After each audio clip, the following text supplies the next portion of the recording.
যে আবার ফ্যাসিবাদী স্বৈরাচারী আওয়ামী লীগকে বাংলাদেশের রাজনীতিতে আবার পুনর্বাসন করবার কোন অপতৎপরতা পরিচালিত হচ্ছে কিনা এটা নিয়ে দেশের মানুষের অনেক শঙ্কা ছিল। এদেশের মানুষ পরিষ্কার বলে দিয়েছে, বিপ্লবী জনতার পক্ষ থেকে আমরা বারবার বলেছি, শহীদের রক্তের দাগ এখনো মুছে যায়নি। ঘরে ঘরে শহীদের মায়ের চোখের অশ্রু মুছে যায়নি।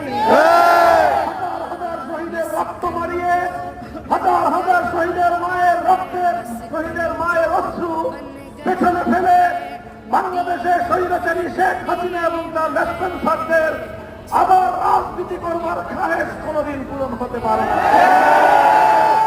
বাংলাদেশের ছাত্র জনতা, এদেশের ফ্যাসিবাদ বিরোধী রাজনৈতিক পক্ষগুলো হাতে হাত রেখে বরাবর আওয়ামী লীগের